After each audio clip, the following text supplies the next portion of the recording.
This is a grown-up short story by Diana Williams. Spoiled for a Fight. I thought the kids would never get gone to school, work, or wherever.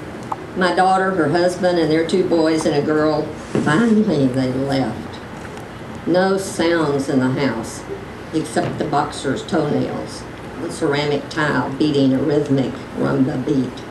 Last night they had watched me sneak away to roll the joint, now hidden in my apron pocket. I beat the dogs to the back door in a covered porch, where I dared to light up. The dogs clustered around me, deeply sniffing the secondhand smoke. One would knock against my leg if I held it in too long. The dogs were co-conspirators. They liked to get high, too. They actually grinned at me and growled a happy, loud purr. At last, relaxation. Thank you, Jesus. I was already packed for my getaway trip to visit my best friend in Houston. First stop, the bank for cash. Her Mary Jane supplier didn't take credit cards or checks.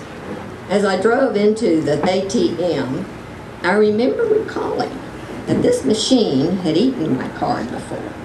So be careful, I warned myself.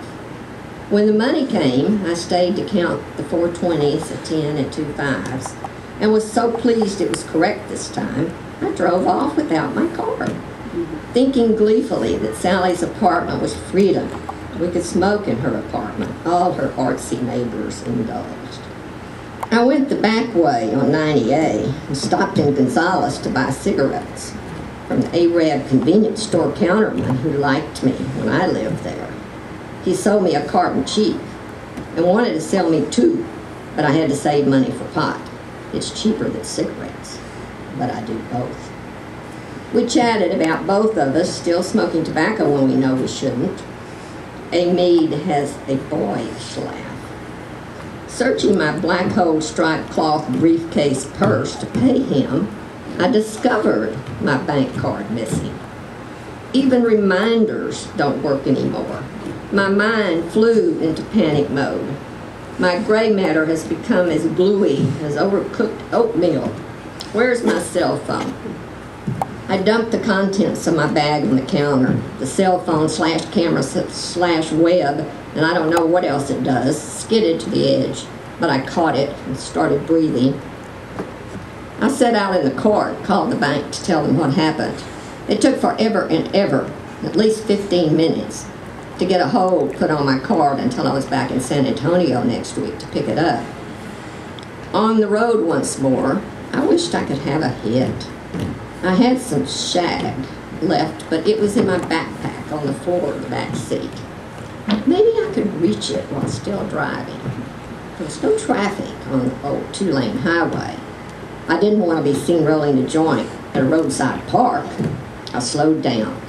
I could roll with one hand. I felt backward and grasped the straps. It took 3 practice tugs to sling the heavy bag over the high passenger seat and come thump. It wasn't easy, glancing at the rearview mirror and trying to watch to stay between the shoulder and the middle faded white line, but I did get a few pinches on the paper and rolled a scraggly joint and lit it. Then I noticed the car was stopping. I pressed the gas. Nothing. I was out of gas. How can that be? I just filled up.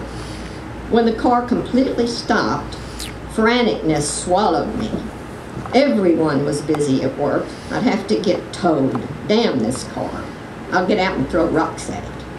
Then I reached for my hoodie and noticed there between the seats, the gear shift knob was in neutral. The backpack transfer had knocked it out of gear. Well, then I may as well sit here and finish the smoke and start the road trip again. The bluebonnets were in bloom, and all seemed so well. I was suddenly starved as I entered Hallettsville, looking for the cafe that made good hamburgers. There it is, but there were 2 police squad cars in the parking lot. Do small towns have drug dogs? I drive to the added-on drive-up window and order a hamburger all the way to go. It was a 1-window to order and pick-up place.